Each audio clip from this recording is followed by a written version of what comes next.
বিজনেসের কাজে ব্যস্ত থাকায় আলিনা তার বাচ্চার দেখাশোনার জন্য একজন ন্যানি রাখে বাড়িতে। তবে এই ন্যানি আসার পর থেকেই আলিনার পুরো জীবন বদলে যায়। তারই আড়ালে তার স্বামী এবং ন্যানি মিলে চালাতে থাকে তাদের পরকীয়ার সম্পর্ক। কিন্তু যেই স্বামী তাকে এত ভালোবাসতো, সে কেন হঠাৎ তাকে রেখে এই ন্যানির প্রেমে পাগল হয়ে গেল? কি রহস্য লুকিয়ে আছে এর পেছনে? তাছাড়া তাদের এই সম্পর্কের বিষয়ে যখন আলিনা জানতে পারবে, তখনই বা কি হবে, সেই সবই আমরা জানতে পারবো আজকের এই ইন্দোনেশিয়ান গল্প লা তাহজানে। চলুন তাহলে আর দেরি না করে মূল গল্প শুরু করা যাক।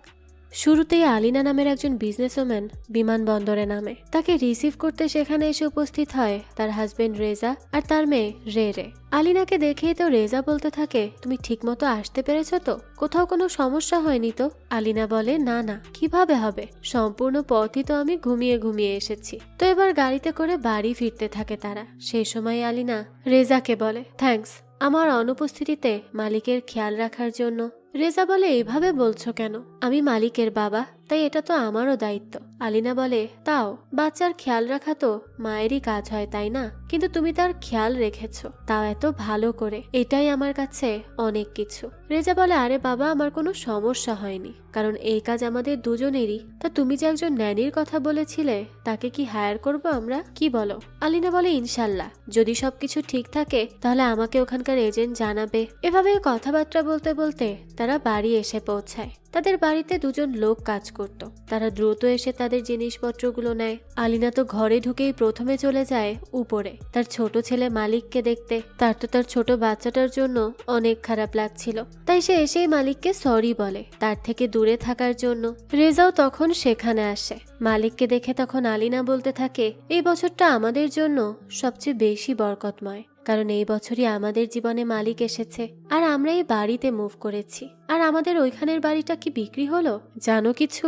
রেজা বলে, হয়নি, তবে হয়ে যাবে, আর একবার সেটা বিক্রি হলে টাকা আমাদের ব্যাংকে পাঠিয়ে দিব। আলিনা তো কথা শুনে অনেক খুশি হয়ে যায় আর বলে, তাহলে আমরা আগামী বছর হজে যেতে পারবো বলো? আমাদের সব সময়ের তো স্বপ্ন এটা। রেজা বলে, হ্যাঁ, আল্লাহ চাইলে অবশ্যই যাব, তুমি কোনো চিন্তা করো না। তো কিছুক্ষণ পরই দেখা যায় আলিনাদের বাড়ি আসে ন্যানি আসি। তখন সেখানে উপস্থিত ছিল আলিনার বাড়ির কাজের মহিলা কার আসিকে দেখে প্রশ্ন করতে থাকে যে, কে তুমি, তোমার সম্পূর্ণ পরিচয় দাও, ঠিকানা দাও। এভাবেই সে তাকে জেরা করতে থাকে। তখনই সেখানে আলিনা আসে আর বলে, আরে আসি, এসে পড়েছো, যাও ভেতরে যাও, আমি আসছি। কার এসব দেখে একটু অবাক হয় আর বলে, কিন্তু ম্যাডাম, সে তো তার সম্পূর্ণ পরিচয় দেয়নি, এভাবে কি কাউকে ভেতরে ঢোকানো ঠিক? আলিনা বলে, আমাকে মোবাইলে তার সিভি পাঠানো হয়েছে, তাই তাকে ভেতরে আসতে দাও তো। এবার তো কার এসে মন খারাপ করে থাকে। তাকে এভাবে মন খারাপ করতে দেখে তার সাথে কাজ করা ছেলেটা বলতে থাকে, কি ব্যাপার, মন খারাপ? তোমার আবার সেই নতুন মেয়েকে নিয়ে হিংসে হচ্ছে না তো? কারণ সে দেখতে অনেক সুন্দর আর অনেক ইয়াং। কার তো এসব কথা শুনে তার উপর খুব রাগারাগি করে আর সেখান থেকেই চলে যায়। অন্যদিকে আমরা রেরেকে দেখি, সে স্কুলে যাওয়ার জন্য বের হয়। তখন তার সাথে আঙ্কেল রিকোর দেখা হয়। রিকো আসলে তার বাইকটা স্টার্ট নিচ্ছে না দেখে দাঁড়িয়েছিল। এদিকে আসি আলিনাকে বলে, আমি কি বেবি মালিককে কোলে নিতে পারি? আলিনা তখন বলে, হ্যাঁ হ্যাঁ, অবশ্যই, এই নাও।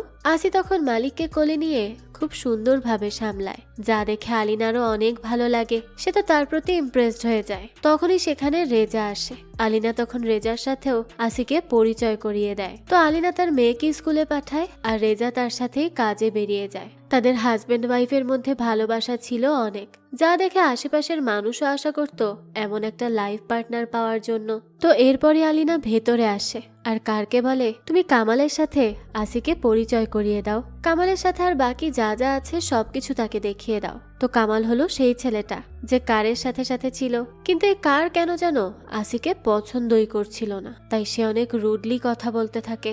আসিকে কার বলে, এই যে আসি, এই বাড়ি আর যা আছে সবকিছুর দায়িত্ব আমার, তাই তুমি এখানে কোনো হেল্প করার চেষ্টা করবে না, বলে দিলাম, না হলে কিন্তু ঝামেলাতে পড়বে।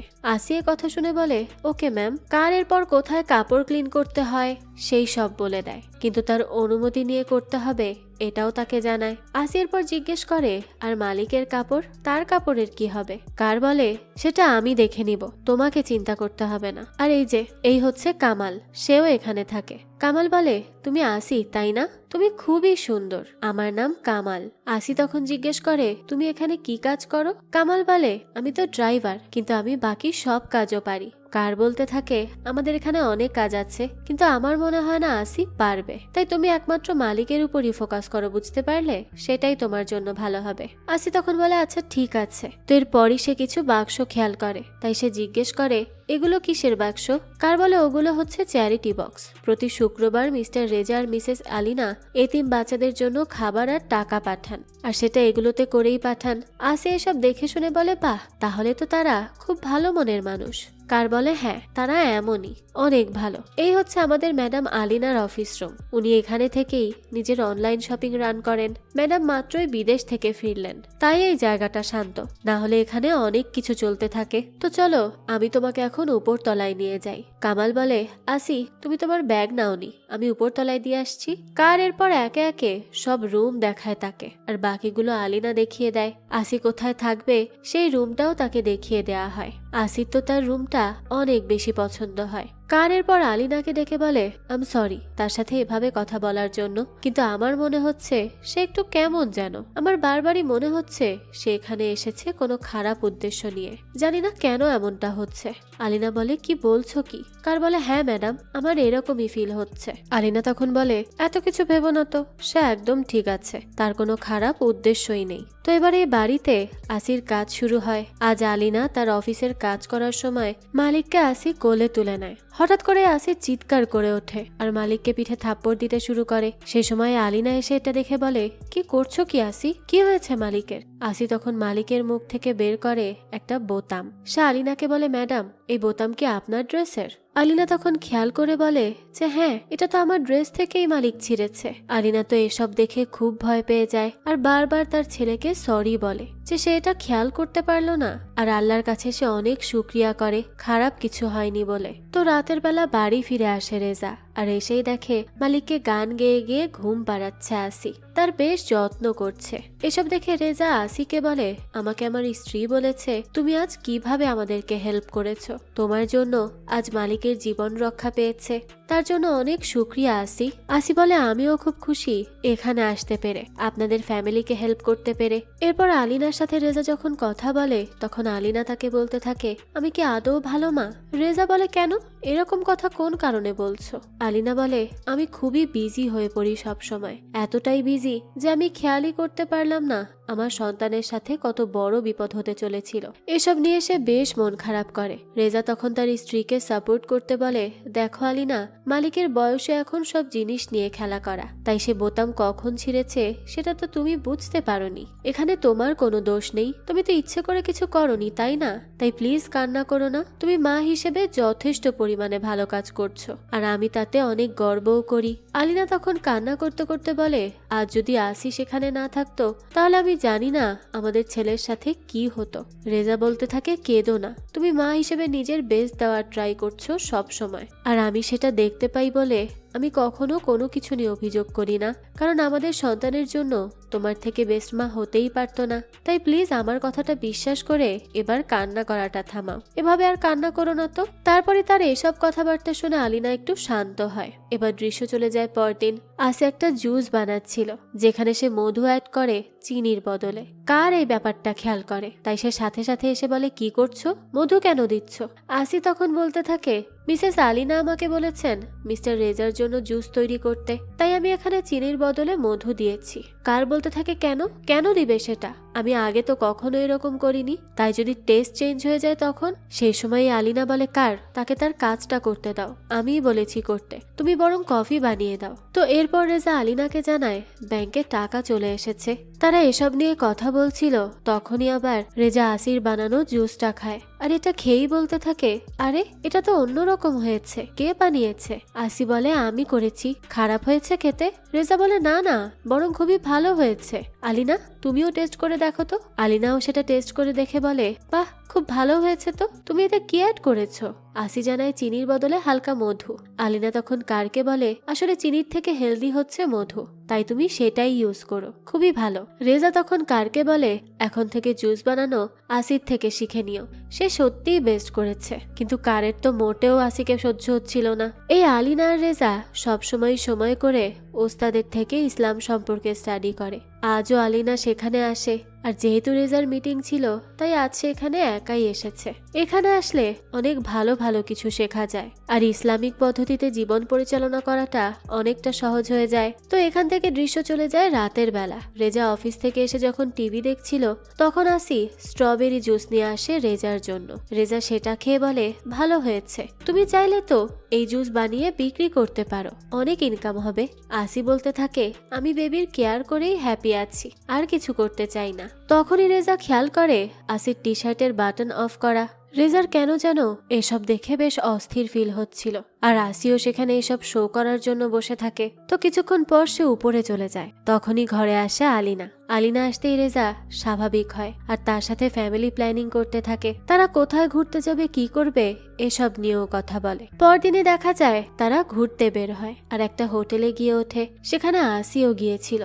তখন সে বলতে থাকে তার মাথাটা কেমন ঘুরছে, কারে করে জার্নি করেছে তো এই জন্য হয়তো। আলিনা তখন বলে, তাহলে তুমি এক কাজ করো, তুমি রেস্ট নাও। এই বলে আলিনা আর তার ফ্যামিলি বাইরে বের হয়। তখনই আবার রেজার মনে পড়ে যে তার মোবাইল তো রুমেই রেখে এসেছে সে। তাই সে আলিনাকে বলে সে একটু গাড়িতে অপেক্ষা করুক, সে তার মোবাইলটা নিয়ে আসছে। সে ভুলে সেটা রুমেই রেখে এসেছে। রেজা তখন দ্রুত রুমে আসে আর এসেই দেখে আসি সেখানে বাথরুমের টাওয়াল পরে নিচে বেহুশ হয়ে আছে। তার বডিতে তেমন কোনো কাপড় ছিল না, শুধুই টাওয়াল। যা দেখে রেজার আবারও অদ্ভুত ফিল হতে শুরু করে। সে তখন আসিকে কোলে তুলে বেডে এনে রাখে আর তখনই আসি হুশ ফিরে পায়। সেই সময় রেজা তাকে সরি বলে জানায় সে বেহুশ হয়ে নিচে পড়েছিল বলেই সে তাকে বাধ্য হয়ে বেডে এনেছে। এখন সে ঠিক আছে তো? আসি বলে, হ্যাঁ আমি ঠিক আছি, আর সরি আমার জন্য এত ঝামেলা করতে হলো। রেজা তখন বলে, আসলে আমি আমার মোবাইলটা খুঁজে পাচ্ছিলাম না, তাই আসা হয়েছে। আসি এটা শুনে বলে, ও আমি পেয়ে সেটা আবার ব্যাগে রেখেছিলাম, এই যে নিন। রেজা তখন তার মোবাইলটা নিয়ে বলে, তো তুমি ঠিক আছো নাকি আমি গরম পানি এনে দিব? আসি বলে, না না আমি ঠিক আছি, কিছুই লাগবে না। রেজাও তখন দরজা লক করে চলে আসে বাইরে। গাড়িতে বসে বসে রেজা সেই ঘটনাটাই বারবার মনে করছিল। রেরে তখন বলে ওঠে, বাবা এতক্ষণ লাগলো কেন? রেজা বলে, সরি আমি মোবাইলটা খুঁজে পাচ্ছিলাম না, তাই লেট হয়ে গেল। রেরে জিজ্ঞেস করে, কেন? আলিনা তখন বলে, রেরে এসব কথা রাখো তো, আর দেখো আমরা প্রায় চলে এসেছি, অনেক মজা হবে আজ। এরপরে আলিনা রেরেকে নিয়ে বিভিন্ন কিছু দেখায়, কিন্তু রেজা তো এখনো সেই ঘোরের মধ্যেই আছে। সে বারবার মনে করছিল আসিকে সে কিভাবে দেখলো, তার কেন এরকম ফিল হচ্ছে? এমনটা তো হওয়া উচিত না। সে কি ভালো হাজবেন্ড আছে নাকি তার মনে পাপ ঢুকে গেল? এসব ভাবতে ভাবতে সে খাবারও খাচ্ছিল না ঠিক মতো। আলিনা এই ব্যাপারটা নোটিস করে যে রেজা অনেক আনমনা হয়ে আছে আর খাবারও ঠিকঠাক খাচ্ছে না। তাই সে রেজাকে বলে, কি হয়েছে তোমার, কি ভাবছো এত? রেজা বলে, কই কিছু না তো, আসলে খাবারটা খুব মজা হয়েছে, তাই ভাবছি এটা কিভাবে করা হলো। এভাবেই সে কথা কাটিয়ে দেয়। সারাদিন তারা ঘুরে ফিরে অনেক আনন্দ করে। দেখতে দেখতেই রাত হয়ে যায়। ঘুমানোর সময় হঠাৎই রেজা আলিনাকে রেখে চলে আসে আসির রুমে আর দেখে সে বাথরুমে ফ্রেশ হচ্ছে। আসি তখন রেজাকে দেখে বলে, মিস্টার রেজা আপনি? রেজা তখন শান্ত হয়ে জিজ্ঞেস করে, ঘুমাওনি তুমি? রেজা এখানে এসে এভাবে তার সাথে কথা বলছে, তাও যেখানে আসি বাথরুম টাওয়াল পড়েছিল। রেজার কাছে তো এসব কিছু মনেই হচ্ছে না, সে দিব্যি স্বাভাবিকভাবে কথা বলে যাচ্ছে। আর আসিও কথা বলছে যেন তার এটাই উদ্দেশ্য ছিল। তো আসি বলে, না আমার মাথা ব্যথা কমেনি তো, তাই ঘুম আসছে না। রেজা তখন জিজ্ঞেস করে, আমি কি গরম পানি এনে দিব? আসি বলে, না না লাগবে না। তখনই রেজা তার কাছে যায় আর গিয়ে তাকে টাচ করে বলে, তুমি খুব সুন্দর আসি। ওইদিকে তখন আলিনার ঘুম ভেঙে যায়। সে তো রেজাকে খুঁজে পাচ্ছিল না, তাই সে তাকে খুঁজতে খুঁজতে এসে দেখে আসি আর রেজা একে অপরের অনেক কাছাকাছি। এটা দেখে আলিনা রেজাকে ডাকে, আর ঠিক তখনই রেজার স্বপ্নটা ভেঙে যায়। আসলে এটা ছিল রেজার স্বপ্ন, যা দেখে রেজা বাস্তবে খুবই অস্বস্তিতে পড়ে যায়। সে তো বুঝতেই পারছিল না সে কেন এসব আজে বাজে স্বপ্ন দেখছে। সে তো তার স্ত্রীকে অনেক ভালোবাসে, তাহলে তাও কিভাবে সে এসব ভাবতে পারে, কিভাবে এই স্বপ্ন দেখতে পারে? তার কাছে এই প্রশ্নের কোনো উত্তর ছিল না। তো স্বপ্ন দেখার পরই রেজা বাইরে চলে আসে আর এসেই দেখে তার ছেলের রুমে আসি পর্দা ঠিক করছিল আর তার টি শার্টটা কিছুটা উপরে উঠে যায়। আবারও রেজাকে এই সব কিছু আকর্ষণ করতে থাকে। আসি তো তখন এসব করতে করতে পড়েই যাচ্ছিল, তাই তখনই রেজা দ্রুত গিয়ে তাকে ধরে আর তাকে পড়ে যাওয়া থেকে বাঁচায়। দুজনেই তখন অনেকটা কাছাকাছি চলে এসেছিল, কিন্তু সেই সময় আসি নিজেকে সামলে উঠে পড়ে। রেজা তখন বলে, পরের বার থেকে এইসব কাজ করলে কামালকে বলে দিও, সে করবে, তোমার এসব করতে হবে না। এই বলেই রেজা সেখান থেকে চলে যেতে নেয়। আসি তখন রেজাকে আটকে দরজা লাগায় আর সে রেজার অনুমতি ছাড়াই তাকে কিস করে ফেলে। আর রেজা যেহেতু আগে থেকেই তার প্রতি আকর্ষণ ফিল করছিল তাই সেও আর তাকে আটকায় না। আর এখানেই শুরু হয়ে যায় তাদের পরকীয়া। রেজা তার এত ভালো স্ত্রী আলিনাকে ধোঁকা দিতে শুরু করে আজকের থেকে। দৃশ্য চলে যায় পরদিন। রেরে স্কুল যাওয়ার সময় আসিকে বলে, আমাকে গল্পটা শেষ বলো না প্লিজ, তুমি খুব ভালো গল্প বলো। আলিনা বলে, রেরে স্কুলে যাও, আসি তো তোমার ভাইকে কেয়ার করবে। রেরে তখন আসিকে রিকোয়েস্ট করে বলে তাকে গল্পটা বলতে। সে খুব কৌতূহলী এটা জানার জন্য যে ফগ প্রিন্সেসের সাথে কি হয়। আলিনা তখন আসিকে বলে, আচ্ছা তুমি তাহলে তার সাথে স্কুলে যাও, যেতে যেতেই গল্পটা বলে দিও, আমি একটা মিটিং করে নিব ততক্ষণে। তো আসি তখন যায় রেডি হতে। সেই সময় কামালকে কার বলে ওয়াশিং মেশিনটা ঠিক করে দিতে। তাই রেজা তাকে বলে, আচ্ছা ঠিক আছে তুমি যাও ওয়াশিং মেশিনটা ঠিক করো, আজ আমি রেরেকে স্কুলে ছেড়ে দিয়ে আসবো। রেজার পর আলিনার সাথে খুব স্বাভাবিকভাবে কথা বলে যেন কিছুই হয়নি। এরপরে সে আসিকে নিয়ে চলে যায় স্কুলে যাওয়ার জন্য। কামালকে কার এসে সেই সময় বলে, আমার কেন যেন ভালো লাগেনি রেজা স্যারের সাথে আসিকে দেখে, তার মাথা যেন কিছু একটা সবসময়ই চলে। এদিকে রেরেকে স্কুলে দিয়ে রেজা আসিকে বলে তার সাথে আসতে। প্রথমে মানা করলেও আসি পরে গাড়িতে ওঠে। রেজা বলতে থাকে, আমি প্রথমে আমাদের পুরনো বাড়ির ছবি তুলবো ক্লায়েন্টকে দেওয়ার জন্য, তুমি গাড়িতে একটু অপেক্ষা করো। রেজার পর সেই বাড়ির দরজায় চাবি দিলে সেটা তো খোলে না। তখনই আসি আসে আর বলে সে হেল্প করে দিচ্ছে। সত্যিই দেখা যায় আসি চাবি ঘোরাতেই দরজা খুলে যায়। রেজা তখন আসির সেই রহস্যময় চোখের দিকে আর হাসির দিকে তাকিয়েই নিজের কন্ট্রোল হারিয়ে ফেলে। আর এখানে তারা দুজন আরো বেশি কাছাকাছি চলে আসে। রেজা তো এবার তার সমস্ত লিমিট ক্রস করে যায় একজন বিবাহিত পুরুষ হয়েও। রেজা আর আসি এইসব করার পর বাইরে এসে দেখে বায়ার এসেছে বাড়ি দেখতে। রেজা তখন একটু ইতস্তত করে কথা বলছিল, যা দেখে একজন বায়ার তাকে বলে যে কাজ এখানে করেছেন তা ঠিক করে যান। রেজা তখন খেয়াল করে যে তার চেন খোলা, তাই সে সাথে সাথে সেটা ঠিক করে আর তাড়াহুড়ো করে সেখান থেকে চলে যায়। অর্থাৎ এই লোক খুব ভালো করেই বুঝতে পারে বন্ধ দরজার আড়ালে কি হয়েছে। দৃশ্য চলে যায় পরদিন। আলিনা যখন কাজে ছিল তখন আবারও তারই ঘরে এই সব কিছু শুরু করে দেয়। ওইদিকে বেচারি আলিনা তো এই সব কিছু থেকে অজানা হয়ে রাতে কাজ শেষে তার হাজবেন্ডকে ঘুমিয়ে থাকতে দেখে। তার তখন নিজের প্রতি খুব রাগ হয় যে সে ঠিকঠাক মতো তার হাজবেন্ডকে টাইম দিতে পারছে না, তাও তার হাজবেন্ড তাকে কত সাপোর্টই না করছে। তাই সে রেজাকে ঘুমের মধ্যেই জড়িয়ে ধরে অনেকটা ভালোবাসা নিয়ে। রেজা বদমাইশ তো জেগে থেকেও বউয়ের ভালোবাসারও ফায়দা নেয় আর ন্যানির ভালোবাসারও। এই লোকের কাণ্ড কারখানা দেখে আমারই তো ভীষণ রাগ হচ্ছে, বদমাইশ একটা। যাক, দৃশ্য চলে যায় পরদিন। কামাল এসে কারকে বলে, আচ্ছা এই অসময়ে রেজার গাড়ি বাড়িতে কেন? উনি তো এই সময় কখনোই বাড়িতে থাকেন না, অদ্ভুত ব্যাপার। কার তখন এই বিষয়ে ভাবতে থাকে আর ভাবতে ভাবতেই উপরের রুমে যায় চেক করতে। তখনই সে দেখে যে বেবির রুম থেকে রেজা বের হয়ে আসছে। তাকে দেখে কার বলে, আমি ভেবেছিলাম আসি এখানে। রেজা বলে, না সে তো এখানে না, তুমি আমার জন্য এক কাপ কফি দাও তো, যাও। কার বলে, কিন্তু স্যার আপনি তো কখনো কফি খান না। তাহলে? রেজা বলে, ও আসলে আমার একটা মিটিং আছে তো তাই আর কি, যাও তো তুমি। তো কার সেখান থেকে যাওয়ার পরই রুমে লুকিয়ে থাকা আসি সেখান থেকে বেরিয়ে আসে আর রেজার দিকে তাকে স্মাইল করে তার নিজের ঘরে চলে যায়। একটুর জন্যই দুই শয়তানকে হাতে নাতে কার ধরতে পারে না। তবে কার তো ছিল খুবই চালাক স্বভাবের, তাই তার সন্দেহ এখনো যায় না। তার বারবারই মনে হয় আসি মেয়েটা মোটেও ভালো নয়। তাই সেবার আসিকে এসে জিজ্ঞেস করে, কোথায় ছিলে তুমি? আসি বলে, আমি তো মালিককে ঘুম পাড়িয়ে রেখে রুম ক্লিন করে চলে এসেছি। কার বলে, মিথ্যা বলছো, তুমি একটা মিথ্যাবাদী। আসি বলতে থাকে, আমি মিথ্যা বলছি মানে? কার বলে, আমি জানি তোমার আর মিস্টার রেজার মধ্যে কিছু তো চলছে, আমি সব কিছু মিসেস আলিনাকে বলে দিব। আসি তখন এসব শুনেও তাকে কিচ্ছু বলে না। কিন্তু সেদিন রাতে কার যখন সিঁড়ি দিয়ে নামছিল তখনই সে পা পিছলে পড়ে যায়। ডাক্তার জানায় তার 8 মাস লাগবে ঠিক হতে। সেই সময় কারকে আসি এসে বলে, পরের বার যা বলবে ভেবে বলো, আর হ্যাঁ সিঁড়িতে চললেও একটু ভেবে চিনতে চলো, না হলে এরকম দুর্ঘটনায় পড়তে পারো আবারও। আসির এই কথাবার্তা এটা তো স্পষ্ট যে এইসব তারই কাজ। আর কারের সন্দেহও সঠিক, আসি কোনো বড় খারাপ উদ্দেশ্য নিয়েই আলিনার বাড়িতে এসেছে। আর আজ পথে যখন কামাল কাজের জিনিস নিতে আসে তখনই সে দূর থেকে দেখে আসি রেজার গাড়িতে উঠেছে। কামাল তখন তাদেরকে ফলো করে আর তখনই সে দেখতে পায় রেজা তাদের পুরনো বাড়িতে আসির সাথে ঘনিষ্ঠ মুহূর্ত শেয়ার করছে। এসব দেখে তো কামালের খুবই খারাপ লাগে। তাই সে বাড়ি আসার পর আসিকে ডিরেক্ট বলে, তোমার কি ম্যাডাম আলিনার জন্য একটুও খারাপ লাগেনি? কিভাবে ওনার মতো ভালো মানুষের সংসার তুমি নষ্ট করছো? কোথায় গিয়েছিলে তুমি মিস্টার রেজার সাথে?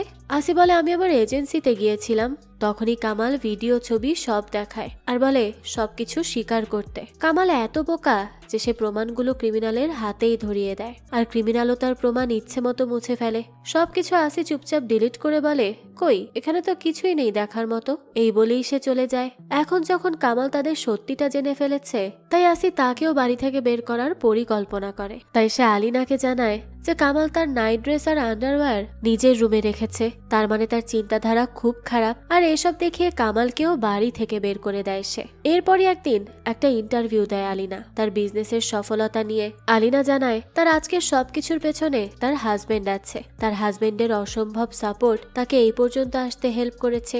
রেজার মতো তো মানুষই হয় না, সে তার বাচ্চাদের সব সময় খেয়াল রাখে যখন আলিনা বাড়ি থাকে না। তাই আলিনা নিজেকে অনেক লাকি ভাবে রেজার মতো এত রেয়ার মানুষকে লাইফ পার্টনার হিসেবে পেয়ে। এদিকে আলিনা তার এত সুনাম করছে, কিন্তু ওইদিকে তার হাজবেন্ড তো আসির সাথে লীলা খেলায় মেতে আছে। এমনকি তার মেয়েকে সে আনতেও যায়নি, সে এতটাই আসির সাথে বিজি হয়ে পড়ে। তো রেরে যখন স্কুল থেকে আসে তখনই সে এসে দেখে তার বাবা শর্ট প্যান্ট আর খালি গায়ে বের হচ্ছে আসির রুম থেকে। রেরেকে তো রেজা বাচ্চা ভেবে পাত্তা দেয় না আর বলে, কি ব্যাপার, একা আসলে যে? রেরে বলে, এত অপেক্ষা করার পরও তুমি তো আসোনি। রেজাই কথা শুনে বলে, ও সরি, আর হবে না। রাতে আলিনা রেজাকে বলে, আমাকে বিজনেসের জন্য দুবাই যেতে হবে। এসব নিয়ে তারা যখন কথা বলছিল তখন রেরেও সেখানে ছিল। কথায় কথায় সে বলে ওঠে যে আমি স্কুলে তোমার জন্য কত অপেক্ষা করেছিলাম, কিন্তু তুমি তো স্কুলেই আসলে না আমাকে নিতে। আলিনা এই কথা শুনে বলে, কেন রেজা, মিটিং ছিল নাকি তোমার? রেজা বলে, হ্যাঁ। রেরে বলে, মিথ্যা কথা, আমি বাড়ি এসে দেখেছি বাবা আসির রুম থেকে আসছেন, তাও শর্ট প্যান্ট পরে। আমি দেখে খুব অস্বস্তিতে পড়ে গিয়েছিলাম মা। রেজা তো হাতে নাতে ধরা পড়ে যাওয়ার ভয়ে বলে, আরে তুমি ভুল দেখেছো, আমি কামালের রুমে চার্জার আনতে গিয়েছিলাম। রেরে বলে, আমি এখন যথেষ্ট বড় হয়েছি বাবা, তাই আমি জানি কোনটা কামাল আর কোনটা আসির রুম, একটা বামে আর একটা ডানে। রেজা বুঝতে পারে তার মেয়ে তো বয়সের তুলনায় অনেক স্মার্ট, তাই তাকে মিথ্যা প্রমাণ করা অসম্ভব। সেজন্য সে কথা এড়িয়ে ফল আনতে চলে যায়। এই সব শুনে তো এবার প্রথমবারের মতো আলিনার মনে অস্বস্তির জন্ম দেয়। সে যে সন্দেহ করার কথা ছিল সেটা না করার আপ্রাণ চেষ্টা করে, কারণ একবার সম্পর্কে সন্দেহ ঢুকলে তার আগের মতো স্বাভাবিক হবে না। আর আলিনা তার এত বছরের ভালোবাসা সংসারকে সেই পরিস্থিতিতে ফেলতেই চায় না, তাই সেখানে বসে সে আর রেজাকে পাল্টা কোনো প্রশ্নই করে না। সে এসে আসিকে বলে, আচ্ছা আসি, আমার হাজবেন্ড কি গতকাল তোমার রুমে গিয়েছিল? আসি বলে, কোথায়? না তো। আলিনা বলে, না, আসলে আমার মেয়ে বলল সে রেজাকে দেখেছে তোমার রুম থেকে বাইরে আসতে। আসি বলে, রেজা আমার ঘরে এসেছিল? কি জানি। আলিনা তখন অবাক হয়ে জিজ্ঞেস করে, রেজা? আসলে আসি এখানে রেজাকে নাম ধরে ডেকে ফেলেছিল, আর এই ব্যাপারটাই আলিনা নোটিস করে। আসি তখন বলে, sorry ma'am, mister Reza sir, উনি কেন আমার ঘরে এসেছিলেন আমি এটাই বলতে চাইছিলাম, মুখ ফসকে নাম বলে ফেলেছি। কথা বলেই আসি চলে যায়। আলিনার কাছে ব্যাপারটা একদমই সুবিধার লাগে না। কাজে যাওয়ার সময়ও আলিনা এই সব ভাবছিল। সে এরপর তার ম্যানেজার এগিকে বলে, আচ্ছা তুমি আসির ব্যাপারে কি ভাবো? এগি বলে, কি জানি, নিশ্চিত না, তবে তার ফিগার ভালো আছে, মডেল হলে অনেক ইনকাম করতে পারত। তো কেন জিজ্ঞেস করলে বলো তো? আলিনা বলে, না এমনি। আচ্ছা আমি কি কাজটা রিশিডিউল করতে পারি? এগি বলে, সম্ভব না, ক্লায়েন্ট পাগল হয়ে আছে, যেতেই হবে, টিকিট কাটা। আলিনা বলে, ঠিক আছে, আমি আসলে একটা খারাপ ফিলিং পাচ্ছি তো, যাক আমি বেশি ভাববো না, এটা আমার মাথার চিন্তা হতে পারে। এদিকে কামাল নেট কিনতে এসে দেখে এই দোকানে লেখা আছে হারিয়ে ফেলা মোবাইলের ডেটা রিকভার করা হয়। তাই কামাল এবার দোকানদারকে তার পকেটের সব টাকা দেয় আর বলে যে কোনো ভাবেই হোক না কেন আমার এই ছবিগুলো রিকভার করা চাই, প্লিজ, দরকার পড়লে আমি আরো টাকা দিব, তাও আমাকে ছবিগুলো ফিরিয়ে এনে দিও। দোকানদার বলে, এটা তো ব্যাপারই না করা, সে খুব ইজিলি কাজটা করে দিতে পারবে বলে। এদিকে আজ রাতেই দুবাইয়ের ফ্ল্যাট আছে আলিনার। সে তার ফ্যামিলির থেকে বিদায় নিয়ে ফ্লাইটের উদ্দেশ্যে বেরিয়ে পড়ে। তবে অর্ধেক পথ আসতেই তাকে কল করে কামাল আর বলে, আমি মাফ চেয়ে নিচ্ছি ম্যাডাম। আলিনা বলে, আমি আগেই মাফ করে দিয়েছি তোমাকে। কামালের পর বলতে থাকে, সেটার জন্য নয়, আমি এখন আপনাকে যা দেখাতে যাচ্ছি তার জন্য আমি অনেক দুঃখিত। আলিনা তখন অবাক হয়ে জিজ্ঞেস করে, কি?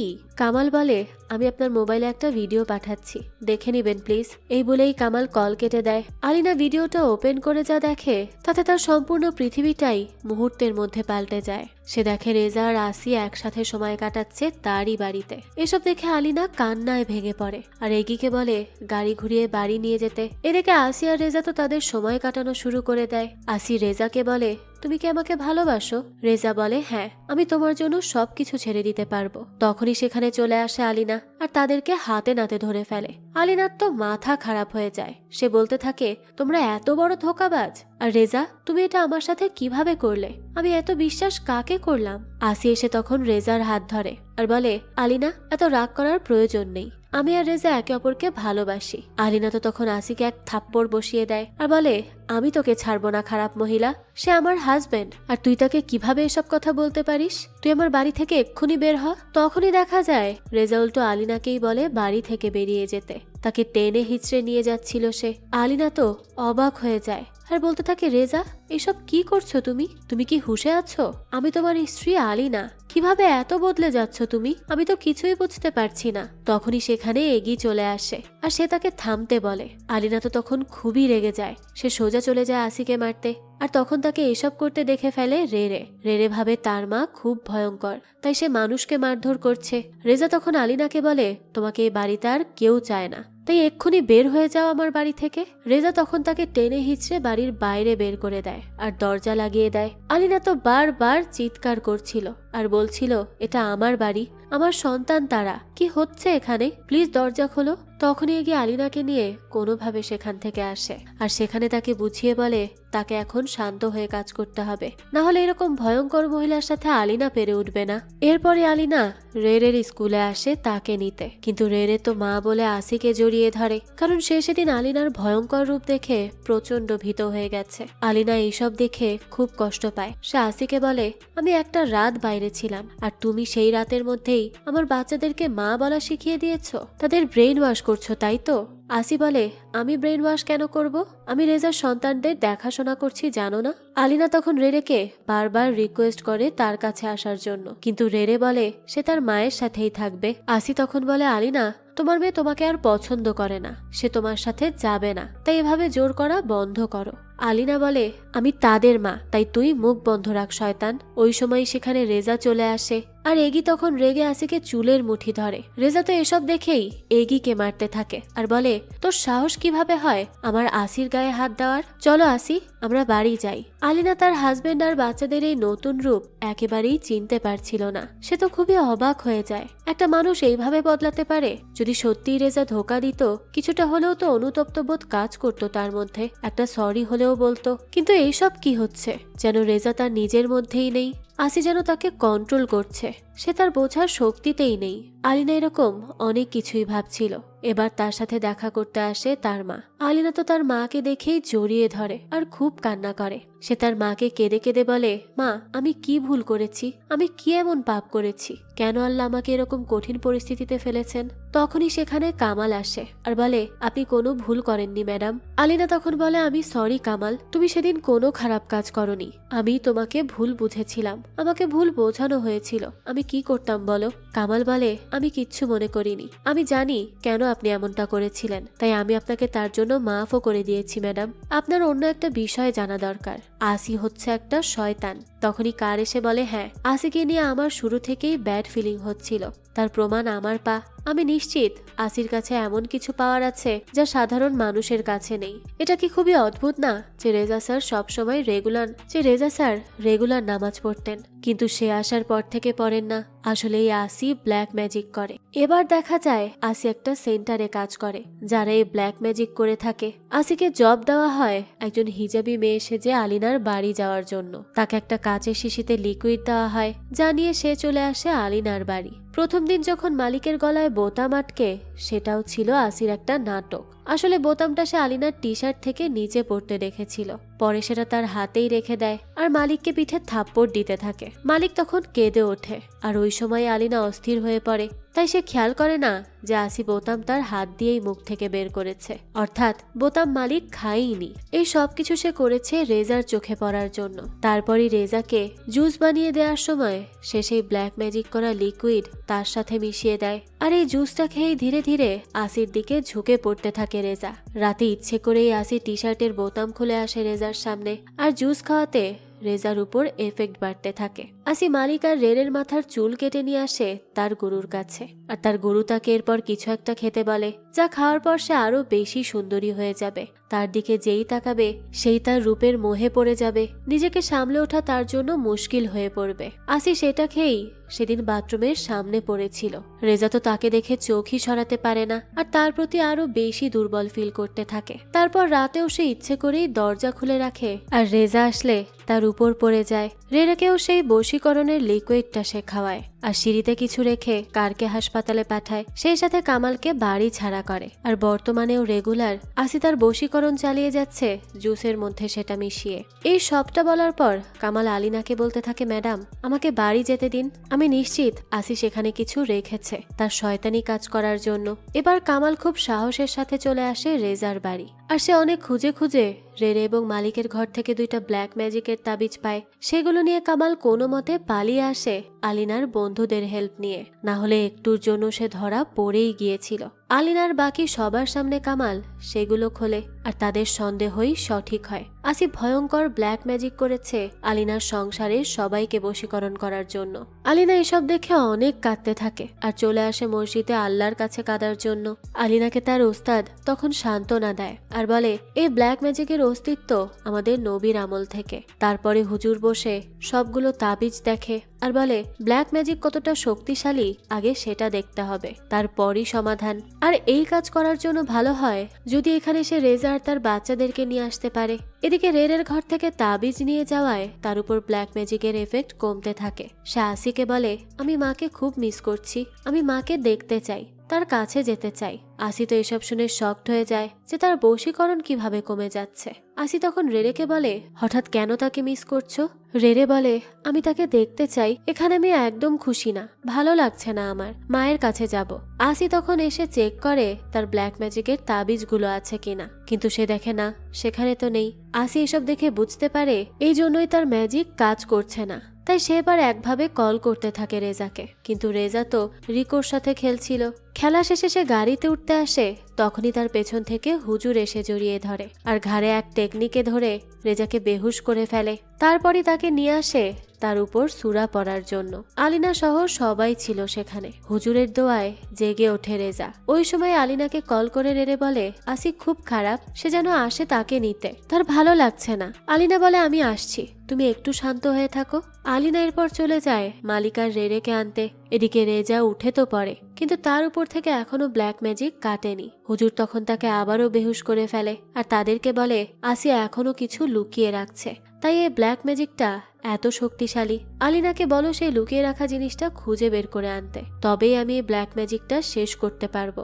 এদিকে আসি একটা বক্স বের করে, আর আলিনাও লুকিয়ে লুকিয়ে তখন বাড়ি আসতে থাকে। আসি তখন বাইরে বের হয় আরো কিছু মন্ত্র পড়তে। আলিনা সে সময় রেরেকে জড়িয়ে ধরে, আর বলে সে তাকে আর মালিককে খুব ভালোবাসে, তাদেরকে সে কখনো ছেড়ে যাবে না। ওদিকে আলিনার মোবাইলটা বাইরে পেয়ে যায় আসি, আর এটা দেখেই সে বুঝে যায় আলিনা বাড়ির ভেতরেই আছে। আলিনাকে তখন তার মা কল করে আর একটা ফোনে, আর বলে ওস্তাদ বলেছেন যে তোমাকে বড় অবজেক্টটা খুঁজতে হবে, আর যদি খুঁজে না পাও তাহলে তার জাদু আরো ভয়ঙ্কর ভাবে তোমার বাচ্চাদের আর রেজার উপর পড়বে। তুমি এক কাজ করো, সেটা খুঁজে বের করো তাড়াতাড়ি, এরপর সেটা দ্রুত পুড়িয়ে ফেলো। আলিনা পরে লুকিয়ে পড়ে, আর যখন ঘরে আসে আসি তখন আলিনা তাকে মাথায় মেরে বেহুশ করে দেয়। সাথে সাথে বাচ্চাদের নিয়ে আসির রুমে চলে আসে সে। সেখানে এসে আলিনা উপরে ওঠে, আর এদিক ওদিক খুঁজেই সে পেয়ে যায় সেই বড় অবজেক্টটা, যেখানে সে কালো জাদুগুলো করে লুকিয়ে রাখে। একদিকে আলিনা সেগুলো পুড়িয়ে ফেলার চেষ্টা করে, আর অন্যদিকে আসিও হুশে ফিরে আসে। এদিকে হুজুরও দোয়া পড়তে থাকে, আর যেই লোক কালো জাদু করে দিয়েছিল সেও তার কালো জাদু করতে থাকে। কিন্তু আলিনা সেই সব জিনিসে আগুন ধরিয়ে দিলে সাথে সাথেই রেজার সব স্মৃতি ফিরে আসতে থাকে। আলিনা আর তার সন্তানদের সাথে কাটানো সেই সব মুহূর্তে সে চলে যায়, আর একটা সময় পর তার উপর থেকে দেখা যায় কালো জাদুর সব এফেক্ট কেটে যায়। সে তখন কান্নায় ভেঙে পড়ে, তাকে দিয়ে এই কালো জাদু কি কি করিয়ে ফেলেছে এসব ভেবেই সে অনেক বেশি কষ্ট পেতে থাকে। ওদিকে দেখা যায় যেই লোকটা কালো জাদু করেছিল সেও মারা যায়, আর এদিকে আসিয়া আলিনার থেকে বাচ্চাদের নিয়ে এসে পড়ে ছাদে। সে তো কোনোভাবে থামছিল না। আলিনা তখন তাকে রিকোয়েস্ট করে, আর বলে তার বাচ্চাদের ছেড়ে দিতে, দরকার পড়লে তাকে কষ্ট দিতে। আসি তখন বলে, তুমি আদৌ জানো কষ্ট কাকে বলে? তোমাকে কি তোমার বাবা মা কখনো একা ছেড়ে দিয়েছিল? তাহলে তুমি আমার কষ্ট কিভাবে বুঝবে? আলিনা তখন জিজ্ঞেস করে, কি চাও তুমি? টাকা? আমি সব দিতে প্রস্তুত, তাও আমার বাচ্চাদের ছেড়ে দাও, দয়া করো। আসি বলে, আমি তোমার টাকা চাই না আলিনা। ওই সময় রেরে আসির হাতে কামড়ে দেয়, আর আলিনাও তখন মালিককে কোলে তুলে নেয়। তবে সেই সময় পা পিছলে পড়ে যায় আসি, আর আলিনা আসিকে উপরে তোলার জন্য হাত বাড়িয়ে দেয়, কিন্তু শেষ পর্যন্ত সে নিচেই পড়ে যায়, আর সাথে করে আলিনার হাতের ঘড়িটাও তার হাতে চলে যায়। সেখানে কিছুক্ষণের মধ্যেই তার পুরো পরিবার চলে আসে, আর আসিকে দ্রুত হসপিটালে নেওয়া হয়। আলিনাকে রেজা দেখে অনেক বেশি অনুতপ্ত বোধ করতে থাকে, কেননা যতই নিজের অজান্তে হোক সে তো আলিনাকে কষ্ট দিয়েছে, তাই সে আলিনার চোখের দিকে ঠিকমতো তাকাতেও পারছিল না। যাক, এরপরই আলিনা আর তার বাচ্চারা নতুন বাড়িতে আসে, আর এই বাড়িটা রেজা বিক্রি করে দেওয়ার জন্য বোর্ড ঝুলিয়ে দেয়, এই বাড়ি সে আর রাখবে না। এরপর আলিনার সাথে অনেক কষ্ট করে রেজা কথা বলার চেষ্টা করে, আর তাকে বলে, একটু একা কথা বলা যাবে কি? আলিনা বলতে থাকে, আমি এখনো কিছু সময় চাই, আমাকে সবটা প্রসেস করতে হবে, এত তাড়াতাড়ি আমি নিজেকে সামলাতে পারছি না, একটু বোঝার চেষ্টা করো। রেজা বলে, সরি এইভাবে বলার জন্য, ঠিক আছে তুমি সময় নাও, আমি অপেক্ষা করব। আলিনা এরপর রুমে বসে খুব কান্না করছিল, আর তার মাকে বলছিল, মা আমি রেজাকে নিয়ে কি সিদ্ধান্ত নিব, আমি তো কিছুই বুঝতে পারছি না, এত কিছু ঘটে যাওয়ার পর আমি কোনোভাবেই স্বাভাবিক হতে পারছি না। আলিনার মা তখন বলতে থাকে, আমি জানি এই প্রশ্নের উত্তর দেওয়া মোটেও সহজ নয়, কিন্তু আলিনা তুমি খুব স্ট্রং একজন মেয়ে, আর আমি খুব ভালো করেই জানি তুমি এই পরিস্থিতি অবশ্যই কাটিয়ে উঠতে পারবে। আর যদি এই মুহূর্তে তুমি তোমার হাজবেন্ডকে ক্ষমা না করতে পারো, তাহলে নিজেকে জোর করো না, যখন তুমি রেডি হবে তাকে ক্ষমা করতে তখনই করে দিও। এরপর দেখা যায় আলিনারা আসে তার সেই ওস্তাদের কাছে। ওস্তাদ হাদিস বলছিল, আর এই সবকিছু আলিনার পাশে বসে রেজাও শুনতে থাকে, কিন্তু সে নিজেকে আর সামলাতে পারে না, তাই বাইরে একা একা গাড়িতে বসে খুব কান্না করে, আল্লাহর কাছে ক্ষমা চায়। সে যা পাপ করেছে সেই সব কিছুর জন্য, জেনে হোক বা অজান্তে, পাপ তার কাছে পাপই, তাই সে বারবার আল্লাহর কাছে মাফ চাইতে থাকে। তাকে এইভাবে দেখে আলিনাও দূর থেকে কান্না করে, কিন্তু সে তাকে এই মুহূর্তে মাফ করতে পারছে না। এবার কিছুদিন পরই আলিনা তার ইচ্ছা মতো হজে যাওয়ার জন্য তৈরি হয়, আর এবার সে আল্লাহর উপর ভরসা রেখে তার ফ্যামিলির কথা ভেবে সিদ্ধান্ত নেয় রেজাকে মাফ করে দিবে। আল্লাহর পাঠানো এই পরীক্ষাটাও সে সম্পূর্ণ করবে। এরপরে আলিনা আর রেজা একসাথে হজে যাওয়ার জন্য চলে আসে, আর এখান থেকেই গল্প এগিয়ে যায় 1-2 বছর পর, যেখানে আলিনা তার বাচ্চাদের সাথে সুপার শপে আসে। সেখানে আলিনা আসির গান শুনতে পায়, আর দেখে আসি এখন নতুন আর একটা ফ্যামিলিতে গিয়েছে বাচ্চা রাখার ন্যানি হয়ে, আর তার কোলের বাচ্চার বাবা এমন ভাবে তার সাথে কথা বলছিল যেন সে বশীকরণের মধ্যেই আছে। আলিনা তো এইসব দেখে খুব ভালো করেই বুঝতে পারে যে এই লোকের ফ্যামিলিটাও শেষ হতে চলেছে, যার জন্য আলিনা অনেক বেশি ঘাবড়ে যায়। এবার সে কি করবে সেটাই ভাবতে থাকে। এই আসির মতো মানুষেরা অনেক বেশি ভয়ঙ্কর হয়ে থাকে, তারা নিজেদের সুখের জন্য মানুষের জীবন ধ্বংস করে দিতে পারে। তবে সবকিছুরই তো একটা শেষ আছে, আর আল্লাহ নিশ্চয়ই খুব শীঘ্রই তার পাপের বিনাশ ঘটাবে। এই আশা নিয়ে শেষ হয় আজকের গল্পটি। এই গল্পে আমাদের এটাই বোঝানো হয়েছে যে যত যাই হয়ে যাক না কেন, আল্লাহর উপর ভরসা হারানো যাবে না, কেননা একমাত্র তিনিই আছেন যিনি আমাদেরকে সকল বিপদ থেকে রক্ষা করতে পারেন। তাই সর্বদা আল্লাহর উপর ভরসা রাখতে হবে। যাক, এই তো ছিল আজকের গল্প।